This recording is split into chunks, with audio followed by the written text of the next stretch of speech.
Hey guys, how you all doing and ting, you know what I mean? Today we're gonna be watching the Dacians Part 1, Ancient Balkan Civilizations. You understand what I'm gonna say? Welcome to Mr. Giant Reacts a ting and ting and ting.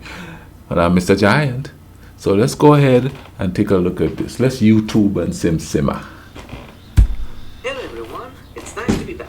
I'm happy to announce my new series on the Balkan civilizations. If I had to name one thing I took out of my research, is that the Balkans were apparently never a place where different people went along just fine with one another without conflict. Yet, this is exactly what makes the ancient Balkans so exciting. Let's check it out. The bottom of the region was occupied by countless Greek city-states. There are so many, not only here but a bit all over Europe. They are very interesting, but I'd rather postpone them and talk about the Greeks on a series of their own. So for now, let's put them aside. Next we have the Macedonians, the Kingdom of Epirus, the Odrysian Kingdom held by the Thracians, the Dardanian Kingdom, the Illyrians, the various Celtic tribes that stuck around like the Triballis, Cordisci and Tylis, and You notice they have all these different groups of people, but within those groups of people, there are different sects of people, and you know, sex, not sex, but sets. Well, I'll go on with that there, but anyway, and all that mixing is happening. You know, all these tribes that have disappeared over the years and thing. You know, because of all the mixing and stuff that's going on. You know, that's kind of interesting to watch it, and then to sit down and then hear people talk about how pure they are and you know all of that. You know, even if you're like a white person, there's different tribes and sets in you know in your race. Same thing with black people. Same thing with Native Americans. You know what I'm saying? So how do you differentiate per se, you know, unless somebody hold on to a specific culture. But people are going to hold on to the culture that's more advantageous to them more than the culture that's not advantageous to them, especially if the numbers aren't as great. You know what I mean? People have to assimilate, I guess. finally, the topic for today's video, the Dacians. The Dacians. Because these people do not joke around. This is the history of the Kingdom of Dacia.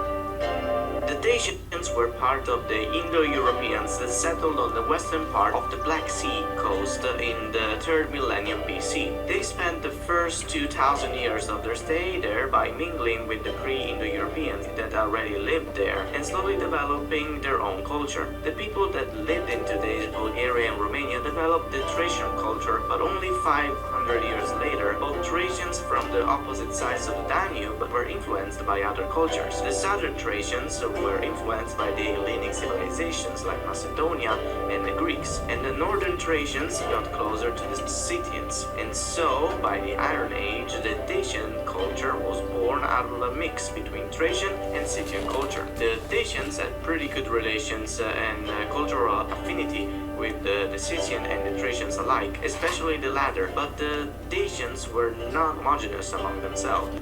If you pay attention to the physical characteristics of Romania, you will notice a long range of mountains splitting the country in half. The southern and eastern side of the country was occupied by the more Scythian-like Dacians, like the Getae. The other was occupied by the Dacians, that were also influenced by the Celtic neighbors, particularly Latinian Celtic culture. The Apuli were one of the biggest tribes to follow this trend. This exchange of influence appeared in the 3rd and 2nd century BC. During this time, there was a huge Celtic migration through the Balkans. Some of these Celts settled around, some others traveled a bit further east, but that's a whole other video. Aside of these minor differences, the Dacians had a lot to share among themselves, and they often united under a powerful leader who was able to reunite them all under one banner. Ancient Gallic historian Gnaeus Pompeius Progus attributes the title of the first Dacian king to Rubobostes,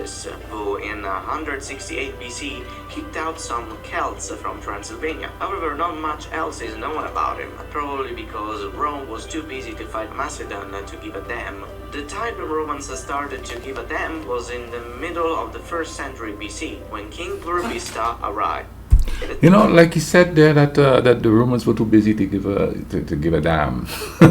So check this out. How many small tribes sort of disappeared because no attention was paid to them. The histories weren't written down. You know what I mean? Of course, it probably was. We don't know, but they got overran. You know what I mean? And people forgot about them. And also, they have to pay attention to the most dangerous to them and their quest to conquer as much as they can. They have to pay attention to the tribes that are stronger and able to fight them off. You know what I mean? And the smaller tribes have to like form alliances with the bigger tribes, and in essence, probably lost their identity in the process of collaborating with the larger tribes to fight the people trying to colonize them. All those little dialects lost, all those cultural things lost. Because a lot of the things we learn it from people who are assimilating into the culture, and because even in the Caribbean, a lot of the things that I thought were like African originated wasn't. And a lot of the things that I thought were European originated wasn't. It come from somewhere else, or it's a native cultural thing that we adapted as our own, and then we seem to think that it's originally from where our ancestors came from. Now, I always say that, we have all these differences where we argue about it. I'm not saying that everybody should be the same. I'm not saying to forget your culture. I'm not saying to forget your nationality. Everybody could be proud of who they are, where they're from, what their lineage, their ancestry, and all of that. But we have to at some point realize that, hey, we're all human and thing, you know what I mean? And though we are different, culturally speaking, racially speaking, and all that stuff, we still just humans, and we could talk and communicate and get along and, find some common ground. And I will say it again, not utopia, common ground. The time Burebista came to power is debated. These two have been fighting over it for weeks. What we do know is that he was able to unify all the Dacian tribes in a somewhat united confederation with him as a king. He built a lot of fortresses and basically conquered and sacked most of its neighbors. Thracians, Celts, Bastarnae, none were safe. His expansion was fast and impressive. Burebista was assassinated in 44 BC by his political rivals, just like Julius Caesar. The two actually were aware of each other's existence and could have met if they had been alive a little longer. After his death, the United Kingdom of the Dacian shrank in size and even fractured for a bit until a new king called Cotiso took over. The amount of Dacia that Cotiso had power upon probably wasn't even close to the whole of Dacia, but he still considered the king of Dacia at the time, or at least he considered himself the king of Dacia. After Burebista's death, most Dacian tribes went on the defensive, fearing Roman expansion in the region, but this didn't stop them from the occasional raids in Moesia and Pannonia. Cotiso is mostly remembered for the role he had during the Roman Civil War between Mark Antony and Augustus. He aligned with Mark Antony, and he proved to be a very clever man by giving him advice that if he had followed, he probably would have died a little later. Nevertheless, he married one of Mark Antony's daughters, so he can't really complain, except he should, because when Mark Antony lost the Civil War, Augustus sent his legions under Marcus Vinicius to beat him in a battle. He succeeded, and Cotiso died right then and there in the year 9 BC. He was followed by King Comanches, also called the Priest King, but he didn't do anything and died sometime in the 30s AD. So let's move on. King Scorillo was a bold king who often hosted raids in Moesia. He became such a nuisance for the Romans that Tiberius and Caligula offered to pay tribute so they would stop, though I don't think he ever did. In 69 AD, he made an alliance with the Roxolani, who lived in today's Ukraine, to invade Rome during the crisis of the four emperors. However, the alliance had very poor timing, because just as they crossed the Danube, they met with Lucius Mucianus, a Roman general allied with Vespasian, who was just passing through Moesia and just casually repelled the invasion. Scorillo died that same year. As Scorillo left the scene with little dignity, came Duras, his brother. Duras was the first king after Burebista to unite Dacia into a stronger confederation. He was able to expand north again and even south. In his invasion of Moesia, he killed killed the governor of Sabinus and then caught General Cornelius Fuscus in an ambush after faking a retreat back across the Danube. However, Duras had grown old by that point and handed the throne to his nephew, supposedly Scorillo's son, Decebalus. Decebalus was one of the greatest and best documented Dacian kings. There is a lot to say on Decebalus' military campaigns and Dacian culture and society during his reign. For that reason, I'm going to dedicate a whole video on it, that being part 2 of this very video, expected to come out next week. Sorry about the abrupt interruption, but All right, you know what I mean.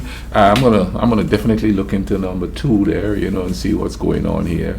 And it's so amazing the amount of history in that small region there, you know what I mean. And that's why with all the conflicts and stuff they have going on these days, and a lot of people thinking it's just a modern thing, you know, and they just don't understand that there's centuries of stuff that's going on there with all the people coming and going, with all the tribes coming and going, you know what I mean. People need to understand that history does play a part in what's happening now. And I'm talking about in this country.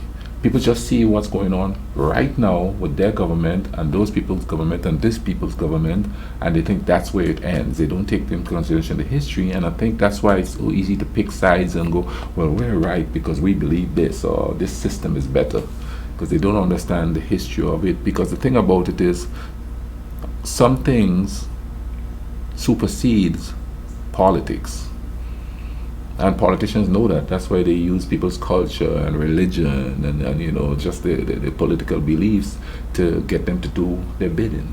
You understand what I'm gonna say? Anyway, man, I'm glad you guys watched this here with me. You know, if you like it, just drop a like on the video, comment down below if you have more information and thing on it. You understand what I'm gonna say and thing. Before I go, let me give a big shout out to, let me get this right, Half Baked, you know, one of the subscribers on there. Big shout out, thank you for the email, and thank you all for all the concerns about my health. But as you could tell, well,